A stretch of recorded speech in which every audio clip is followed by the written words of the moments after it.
할렐루야. 11월 22일 수요일 원포인트 큐티 가운데 오신 여러분들을 주님의 이름으로 사랑하고 축복합니다. 오늘 하나님께서 우리에게 주신 말씀은 창세기 25장 1절에서 18절까지의 말씀입니다. 창세기 25장 1절에서 18절까지의 말씀 다 같이 한 목소리로 읽도록 하겠습니다. 아브라함이 후처를 맞이하였으니 그의 이름은 구두라라.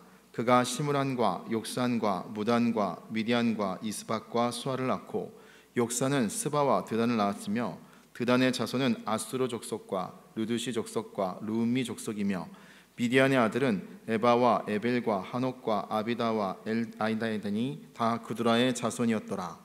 아브라함이 이삭에게 자기의 모든 소유를 주었고 자기 서자들에게도 재산을 주어 자기 생전에 그들로 하여금 자기 아들 이삭을 떠나 동방 곧 동쪽 땅으로 가게 하였더라. 아브라함의 향년이 175세라. 그의 나이가 높고 늙어서 기운이 다하여 죽어 자기 열조에게로 돌아가매 그의 아들들인 이삭과 이스마엘이 그를 마므레 앞 해쪽 속 소알의 아들 에브론의 밭에 있는 막벨라 굴에 장사하였으니 이것은 아브라함이 해쪽 속에게서 산 밭이라.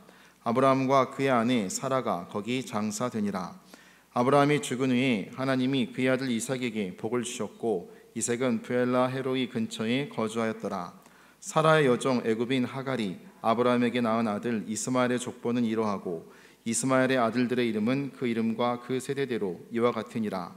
이스마엘의 장자는 느바요시요 그 다음은 게달과 압부엘과 밉삼과 미스마와 두마와 마사와 하닷과 데마와 여둘과 나비스와 게드마니 이들은 이스마엘의 아들들이요 그 촌과 부락대로 된 이름이며 그 족속대로는 12 지도자들이었더라.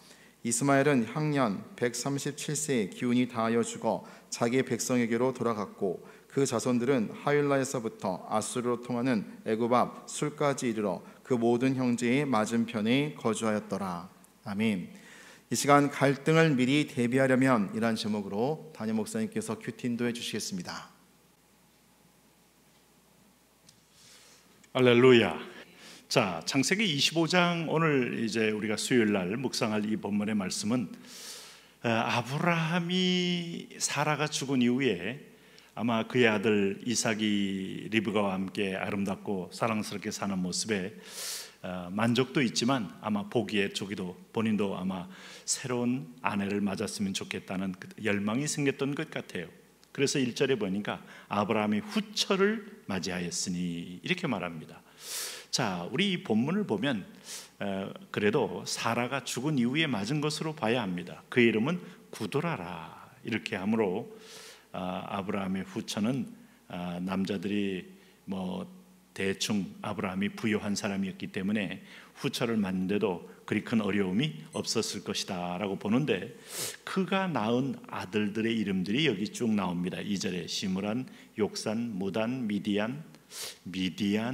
자, 이때부터 서서히 이 안에 또 영적 대적들이 뿌리를 드러내고 있음을 알 수 있어요. 이스박, 수아, 또 스바, 드단, 아수르 족속, 또 루미 족속, 이런 것들이 이제 결국은 후처를 통하여 등장한 일종의 그야말로 후의 대적들이 뿌리들이 나오는 것을 볼 수 있어요.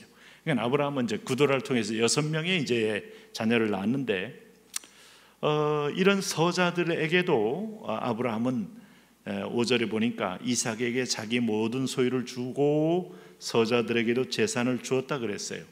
그래서 자기 아들 이삭을 떠나 동방 곧 동쪽 땅에 가게 하였더라 해서 땅을 넓게 해서 그들도 살게 되는데 이제는 가나안 땅에 이제 대적자가 되어서 등장하는 것이 그리 오래질 않아요. 어쨌든 이렇게 이제 아브라함은 자기가 떠날 일을 알고 자기 재산을 다 나누어 주고 175세에 그는 이제 죽었다 하는 것이 아브라함의 마지막 얘기입니다.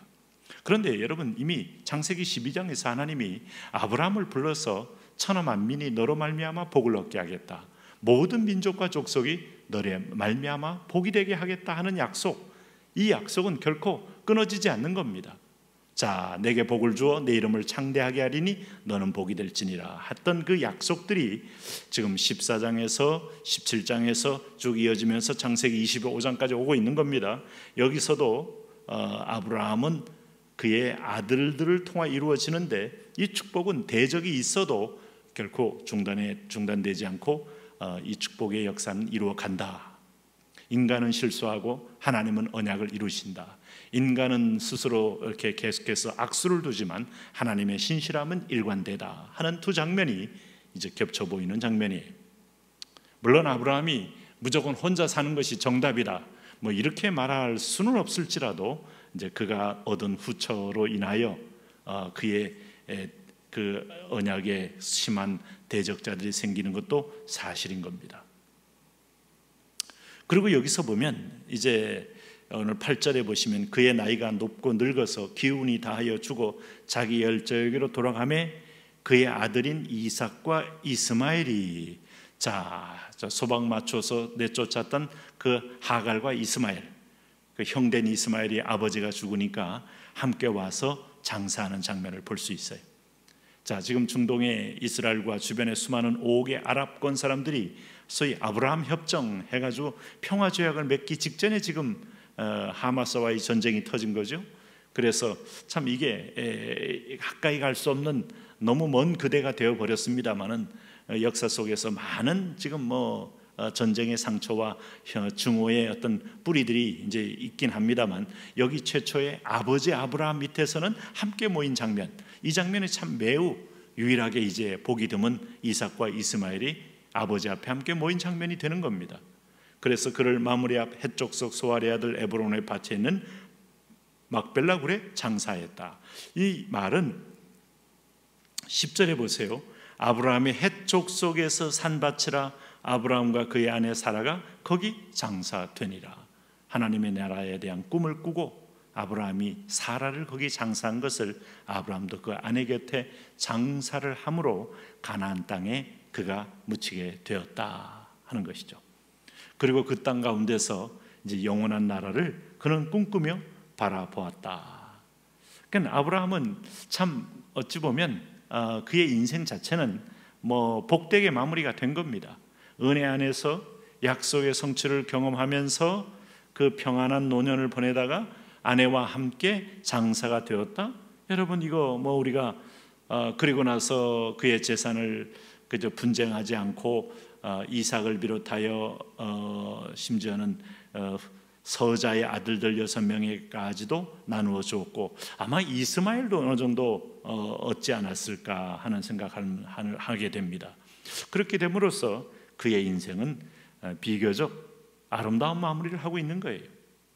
그래서 여기 11절에 아브라함이 죽은 후에 하나님이 그의 아들 이삭에게 복을 주셨고 이삭은 부엘라 헤로이 근처에 거주하였더라.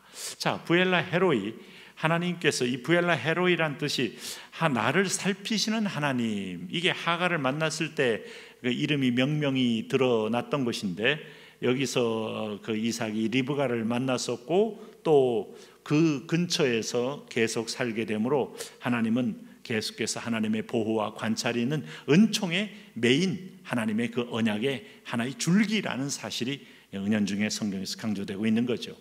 백세에 난 아들, 하나님의 기적으로 난 아들, 하나님의 약속으로 난 아들, 이 아들로 인하여 하나님이 기어코 하나님의 구원 역사를 이루어 간다는 하나님의 언약, 이것이 이제 이삭에게 있다는 사실을 오늘 성경은 그가 부엘라로이 근처에 거주함을 통하여 보여주고 있는 겁니다.